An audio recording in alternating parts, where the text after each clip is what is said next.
오늘은 스가랴 네 번째 시간입니다. 스가랴가 본 환상에 대해서 함께 나누도록 하겠습니다. 오늘 본문 1절을 다시 한번 보시기를 바랍니다. 같이 한번 읽어볼까요? 시작. 내게 말하던 천사가 다시 와서 나를 깨우니 마치 자는 사람이 잠에서 깨어난 것 같더라. 아멘. 이 말씀이 참 보시면 흥미로운 말씀인데요. 자, 이날 밤에는 며칠이냐면 11월 24일입니다. 자, 스가랴가 환상을 몇 개를 연달아서 보게 되죠? 따라합시다. 8개. 8개의 환상을 스가랴가 연달아서 보게 됩니다. 하나하나 놀라운 광경들이죠. 여러분, 현재까지 스가랴가 몇 개의 환상을 보았냐면 반절을 보았습니다. 4개를 보았거든요. 자, 복습을 한번 해볼까요? 첫 번째 환상이 무엇입니까?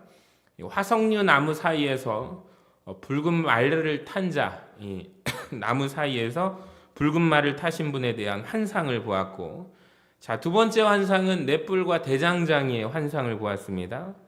세 번째 환상은 측량줄을 잡은 사람과 그 성에 가축이 넘쳐서 성곽이 있어야 하는데 그 성읍에 성곽이 없어요.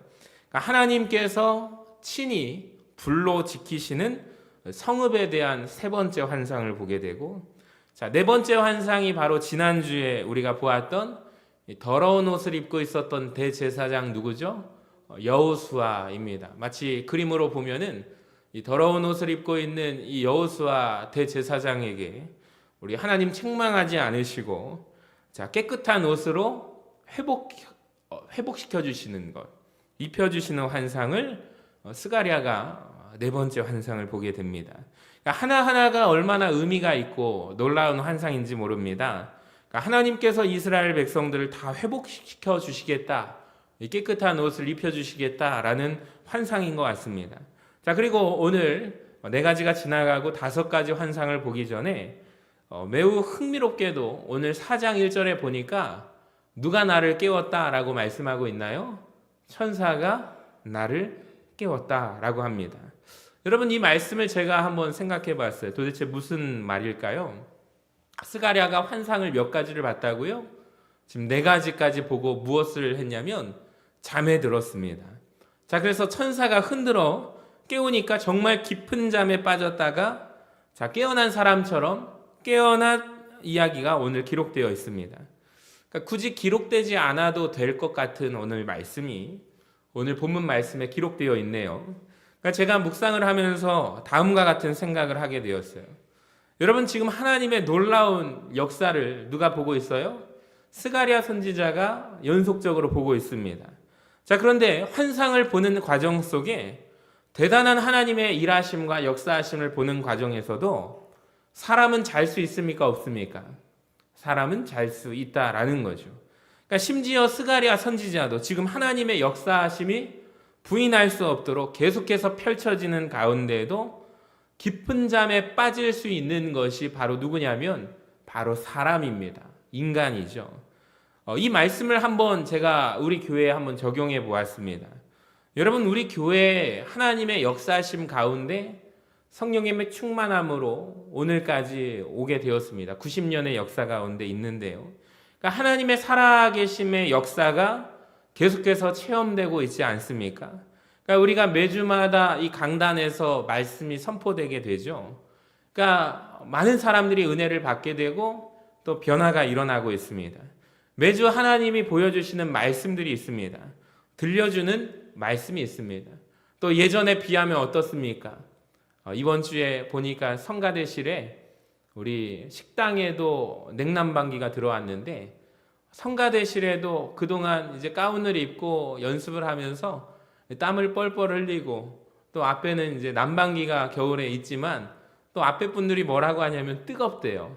근데 이제 냉난방기가 이렇게 조용하게 은은하게 하니까 벌써부터 기대가 된다, 너무 감사하다고 우리 성가대원들이 한 분 한 분이 너무 감사를 표현하시는데, 저도 테스트를 해보니까 너무 좋더라고요. 그래서 앞으로 우리 성가대실이라는 공간을 통하여 하나님께서 귀하게 그 장소를 통하여 많은 역사를 이루실 줄로 믿습니다. 여러분, 참 너무 감사하지 않습니까? 자, 그런데 예전에 우리 교회가 이제 제가 이제 부끄럽게도 카페라고는 했지만 이제 카페 같지는 않지만 그래도 우리 성도님들이 참 감사하게 담임 목사가 카페입니다라고 선언하니까 우리 성도님들이 다 이것은 카페다라고 말씀을 하세요. 근데 그곳을 만든 지 1년이 지나고 2년이 지났는데 어떤 성도님이 그러시는 거예요. 목사님, 저 오늘 여기 처음 와봐요. 이런 장소가 우리 교회에 있는지 저 몰랐네요. 그렇게 말씀하시는 분들도 있어요. 그러니까 같은 한 교회를 다니지만 저마다 어떤 분은 저 오늘 식당에 처음 와봤다고. 우리 교회에 이런 장소가 있었는지 몰랐다고. 언제 소예배실 장판 색깔이 바뀌었네요. 라고 말씀하시는 분들이 있어요. 또 본당 리모델링이 된지도 모르는 분들이 많겠죠. 오늘 장례식장에 갔더니 우리 박종훈 장로님 막내 동생 분이 처음 오신 거예요. 예전에 우리 교회 다니셨는데 목사님 본당 리모델링을 하니까 너무 참 좋습니다 라고 얘기를 하시고, 또 우리 형님께서 이렇게 공사할 때 같이 도우셨나요? 이런저런 대화를 좀 나누었습니다. 그러니까 예전에 교회만 생각했는데 엘리베이터도 지어지고 너무 좋다라고 하시면서 교회에 대해서 여러 가지로 물어보셨습니다. 여러분, 하나님의 역사하심과 하나님의 일하심이 있는데 우리가 관심이 없으면 때로는 우리가 무감각해질 수가 있습니다. 그러니까 하나님의 일을 우리가 바라보지도 못할 수도 있습니다. 그러니까 깊은 잠에 빠질 수도 있는 거죠. 그러니까 이것은 이 말씀 시간, 강단 시간에, 설교 시간에 조는 것 말고요. 그 말은 우리 인생에서 우리가 영적인 깊은 잠에 빠질 수도 있다라는 말입니다. 정말입니다. 오늘 보니까 스가랴 선지자라는 사람도 영적으로 깊은 잠에 빠졌습니다. 계속해서 하나님께서 8가지의 환상을 보여주시는데 중간에 4번째 그가 뭐 해요? 잠에 듭니다. 그러니까 잠에 빠질 수밖에 없는 존재가 사람이다라는 거예요. 자, 그러면 여러분 어떻게 해야 됩니까? 오늘 말씀에 보니까 따라합시다. 흔들어 깨우자. 우리 옆 사람이 혹시 영적인 잠에 빠질 수가 있습니다.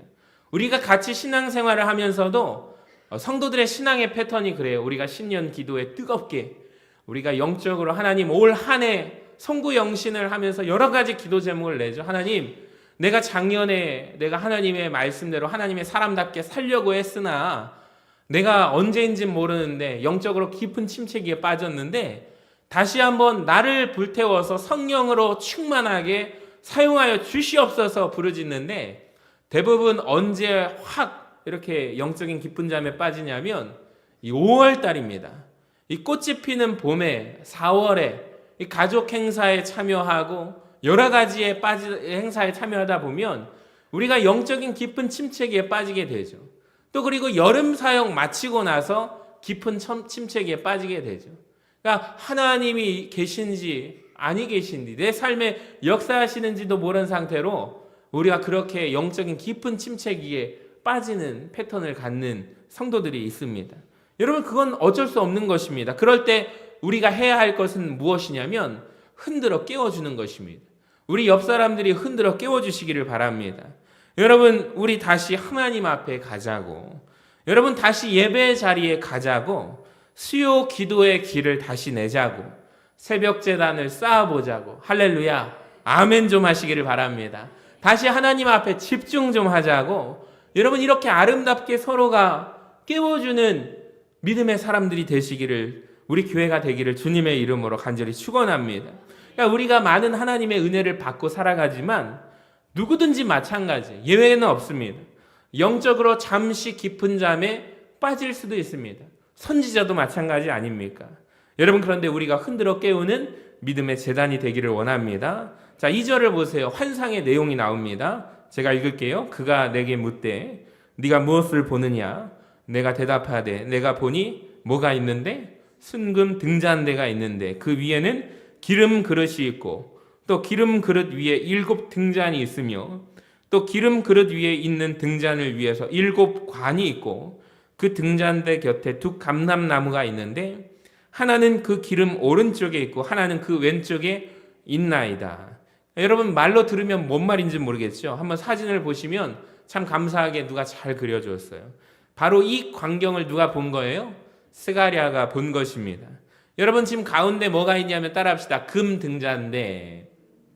금 등잔대가 있어요. 그리고 좌우에 뭐가 있냐면 감람나무가 있어요. 그러니까 오늘날 치면 올리브 기름을 내는 감람나무죠. 그러니까 올리브 나무의 기름이 저렇게 모여서 그릇에 기름이 공급됩니다. 그러니까 이 금 그릇을 잘 보시면 그 총대로 관이 연결되어 있잖아요. 그러니까 이게 무슨 말이냐면 끊임없이 뭐가 공급되는 거예요? 기름이 공급되고 있는 모습을 스가랴가 본 것입니다. 여러분, 기름이 있어야 불에 붙죠.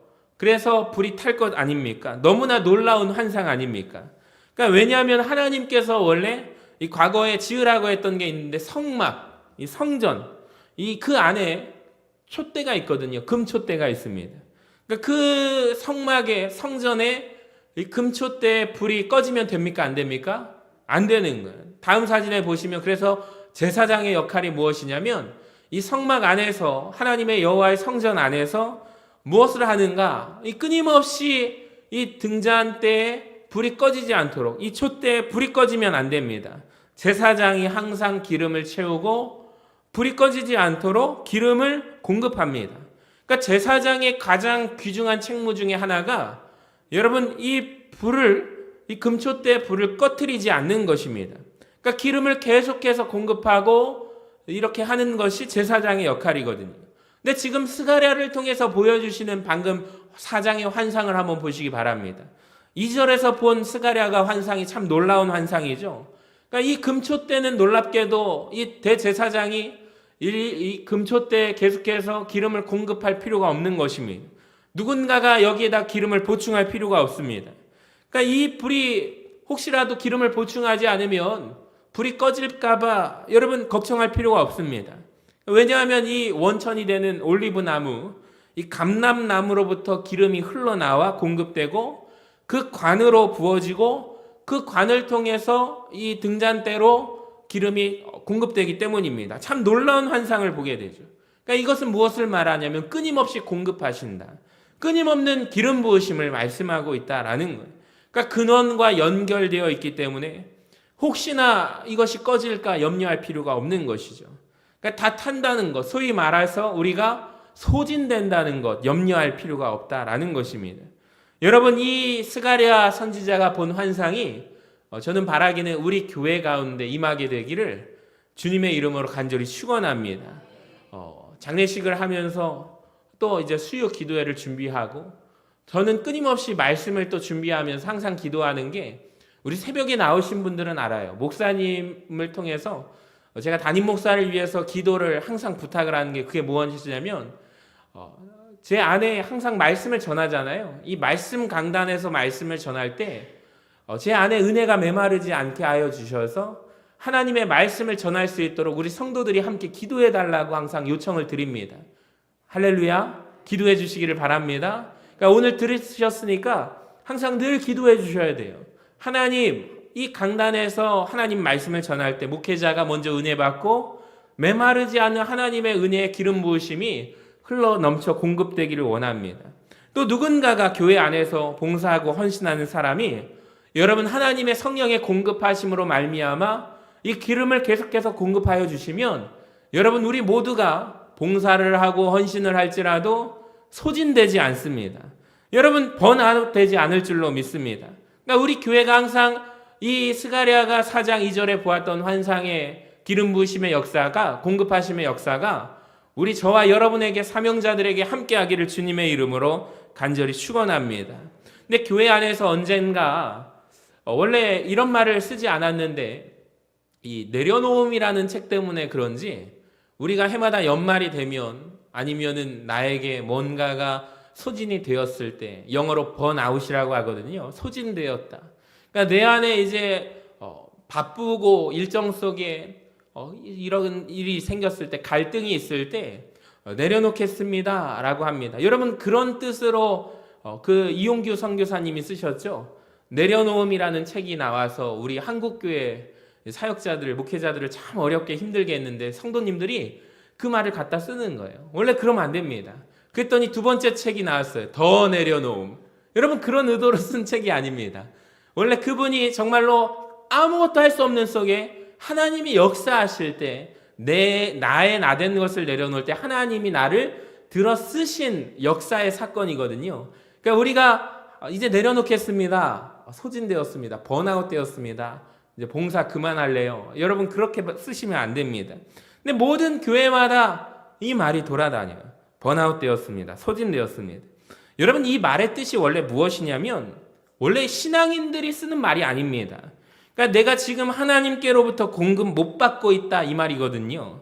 그러니까 내 열정으로 내가 여태까지 사역했다 이 말입니다.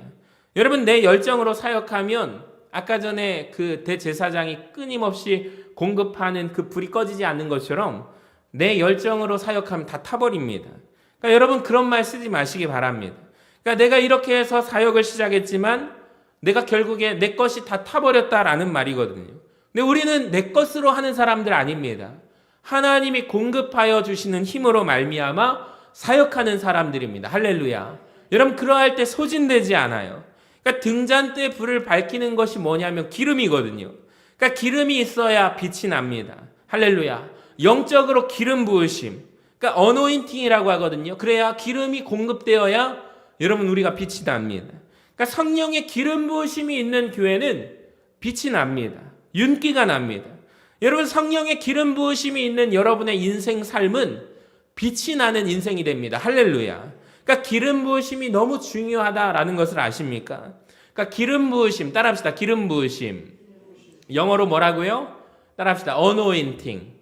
anointing 기름 부으심이라는 뜻입니다. 이게 성경적인 표현이거든요. 그러니까 누가 썼냐면 사도 요한이 쓴 표현이에요. 한번 보시면 요한복음에 보시면 14장 26절 보혜사 곧 아버지께서 내 이름으로 보내실 뭐라고요? 성령. 성령께서 그가 너희에게 모든 것을 가르치십니다. 여러분 기억하시기 바랍니다. 성령님의 역할이 있는데 뭘 하십니까? 가르치신다라는 거예요.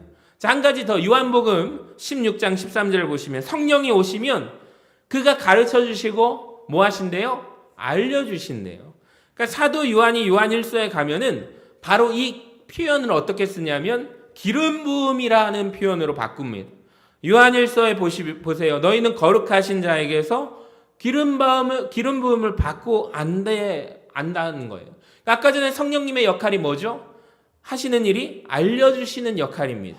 요한일서 2장도 보세요. 27절에 너희는 주께 받은 바 기름 부음이 있으니 이 기름 부음이 모든 것을 너희에게 가르치며. 여러분 이해가 되십니까? 그러니까 이렇게 정리할 수 있습니다. 성령의 임재하심은 기름 부으심으로 표현이 돼요. 그러니까 이게 소위 말하는 기름 부으심, 성경에 분명히 표현이 나옵니다. 그러니까 우리는 성령의 기름 부음을 사모해야 할 줄로 믿습니다. 기름 부으심이 있어야만 교회는 빛이 납니다. 자, 그렇다면 반대로 기름 부으심이 없는 교회는 여러분 교회는 어둡다라는 거죠. 불이 꺼졌기 때문이죠. 그러니까 성령의 기름 부으심이 있는 사역자에게 빛이 나는 줄로 믿습니다. 성령의 기름 부으심이 있는 인생은 빛이 나는 인생입니다. 그게 떨어지면 어두운 것입니다. 여러분 깨닫기를 원합니다. 그래서 성령이 얼마나 중요한가? 이 성령으로 말미암아 가능하다라는 거죠. 6절을 한번 보세요. 그가 내게 대답하여 이르되 여호와께서 스룹바벨에게 하신 말씀이 이러하니라. 만군의 여호와께서 말씀하시되 이는 여기서 말하는 스룹바벨이 감당해야 할 일이 있는데 성전 건축, 성전 재건이거든요. 이는 힘으로 되지 아니하며 능력으로 되지 아니하고 오직 무엇으로 되느니라? 오직 나의 영으로 되느니라. 할렐루야. 그러니까 성령님이 없으면 아무것도 안 된다라는 거예요. 하나님의 일 진행할 수 없다. 안 된다라는 거죠. 지난주에 언급했습니다만 지금 두 지도자의 환상을 차례대로 보여주는데 지난주에는 영적인 지도자거든요.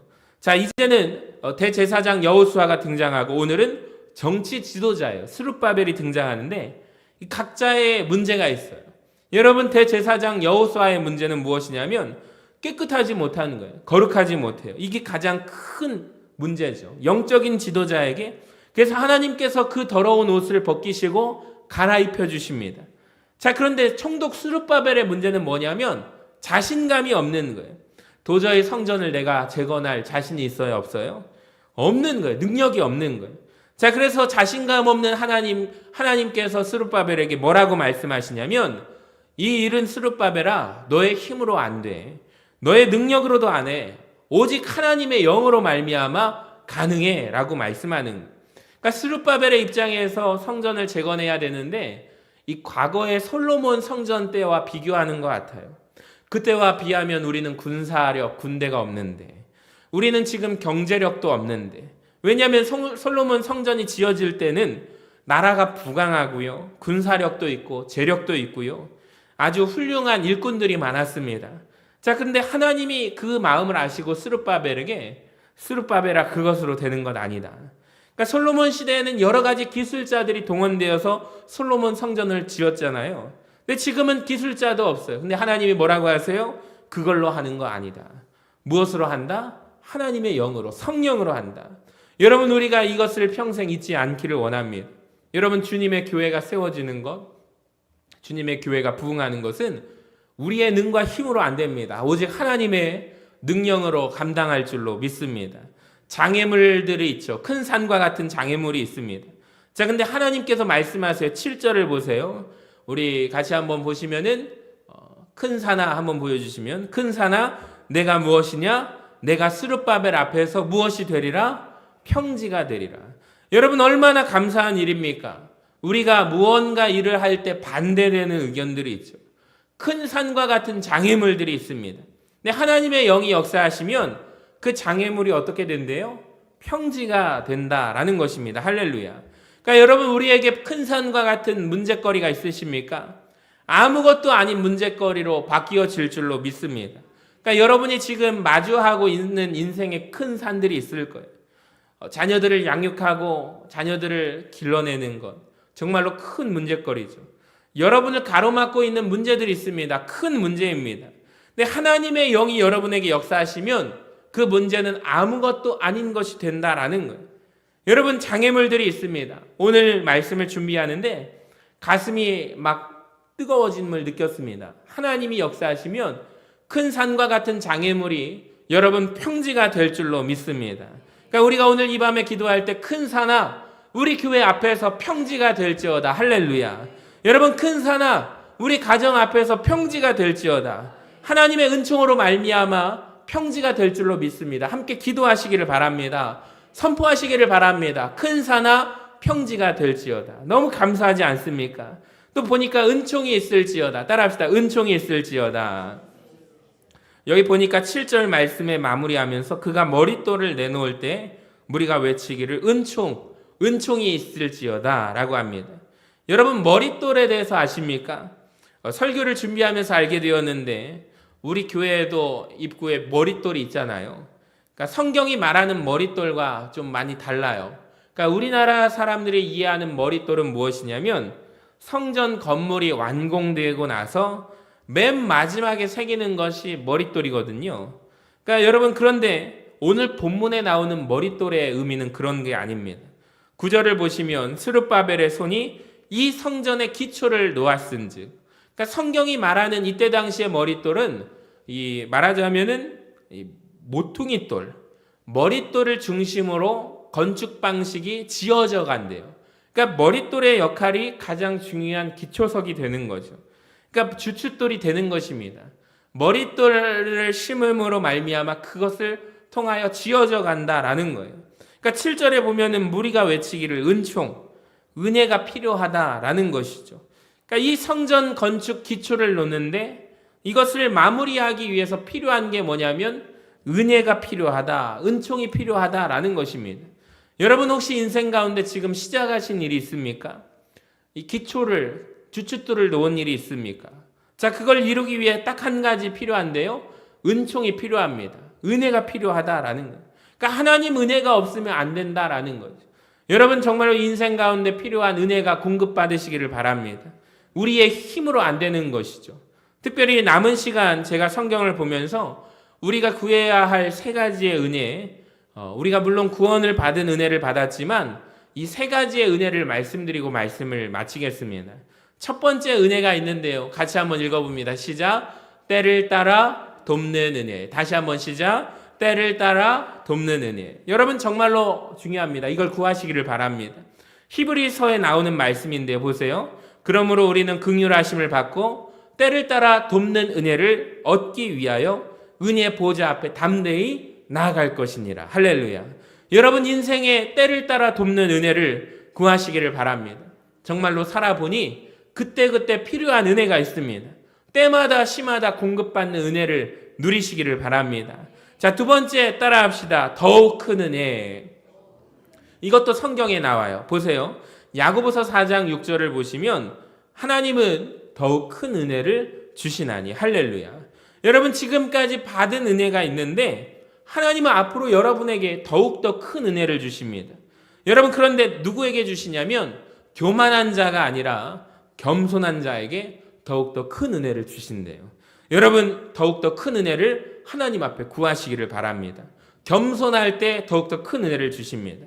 세 번째 따라합시다. 더 깊은 은혜. 여러분, 더 깊은 은혜가 있습니다. 이 세 가지를 구하시기를 바랍니다.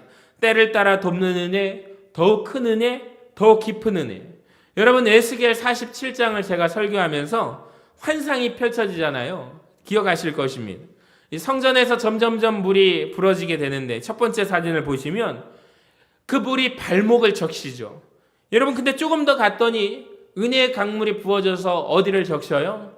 무릎을 적시죠. 그리고 더 깊어지니까 어디를 적셔요? 허리를 적시죠. 조금 더 가니까 가슴을 적시고 마지막에는 완전히 잠기게 만드는 하나님의 은혜가 에스겔 47장에 나오게 됩니다.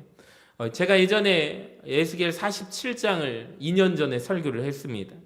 여러분, 정말 그런 것 같아요. 신앙생활 하면서 받는 은혜가 있는데 처음에 발목을 적시는 은혜. 여러분, 이렇게 교회 생활을 시작하는 것 같아요. 그러니까 바닷가를 우리가 놀러 가면 이 신발을 벗고 발목을 한번 이렇게 뛰어다녀 보시면은 찬방찬방 거리잖아요. 그러니까 물에 저항이 있긴 하지만 내가 노력하면은 더 크게 이렇게 방향을 자유자재로 뛰어다닐 수가 있습니다. 내 마음대로 갈 수가 있습니다. 그러니까 이것은 뭐냐면 처음 신앙생활하면 주님은 의식은 돼요. 근데 내 마음대로 내 의지대로 살아갈 수 있는 상태예요. 자, 그런데 발목을 적셔서 그 다음에 나아가야 하는 게 내 무릎이 젖는 은혜예요. 그러니까 무릎을 젖게 되면 여러분, 무릎이 젖으면 무릎이 울면 뭐라고 하죠? 기도하게 되잖아요. 그러니까 무릎이 젖었다라는 표현이 그분이 기도를 한다라는 말이잖아요. 그러니까 무릎이 은혜에 잠겼다. 무릎 꿇고 우리가 기도합니다. 그러니까 예수 믿고 은혜를 경험한 사람들이 무릎까지 적셔지는데 발목에서 적셔지다가 꽤 시간이 걸립니다. 그러니까 그 말은 뭐냐면 예수 믿고 기도하는 자리까지 오는 분들이 굉장히 시간이 오래 걸리죠. 그러니까 여러분이 지금 이 자리에 나왔다라는 것은 무릎이 적셔진 사람들이라는 것입니다. 기도하는 사람들이죠. 그러니까 예수 믿고 구원받은 사람이 나중에 시간이 흐르면 기도의 사람이 됩니다. 자, 이것으로 그치지 않아요. 어디가 잠기죠? 허리가 잠기게 되죠. 허리는 우리 몸의 중심입니다. 내 삶의 중심이거든요. 내가 하나님의 은혜에 점령되고 지배되어야 합니다. 그러니까 이걸 경험한 사람은요, 내 중심을 누구에게 드리냐면 하나님께 드릴 줄 알아요. 여러분, 내 물질의 중심을 하나님 앞에 드립니다. 내 삶의 모든 계획의 중심을 하나님께 붙잡히는 인생이 됩니다. 여러분이 바로 허리까지 적셔지는 귀한 사명자들 되시기를 주님의 이름으로 간절히 축원합니다. 그 다음을 한번 보실까요? 어디까지 적셔져요? 가슴까지 적셔져요. 그러니까 이 가슴까지 적셔지면 이제 내 마음대로 못 사는 사람들이에요. 내 가슴이 적셔지면 내 주도권이 하나님께로 여러분 붙들린 사람들이에요. 가슴이 적셔진 사람들의 특징이 있는데 맨날 울어요. 여러분, 하나님의 은혜가 나를 적셨기 때문에 울며 살아갑니다. 근데 더 나아가서 어디까지 나아가요? 우리의 이제 코까지 잠기고 얼굴까지 완전히 잠기게 되죠. 그러니까 결국에 성경이 요구되는 것은 무엇이냐면 우리가 십자가에서 죽는 거예요. 기가 막힌 거죠. 마지막까지 우리에게 요구하시는 게 뭐냐면 너의 자아가 십자가에 못 박혀 완전히 그 은혜의 강물에 잠겨 죽는 것입니다. 그러니까 이 말은 곧 내 맘대로 살지 않는 거죠.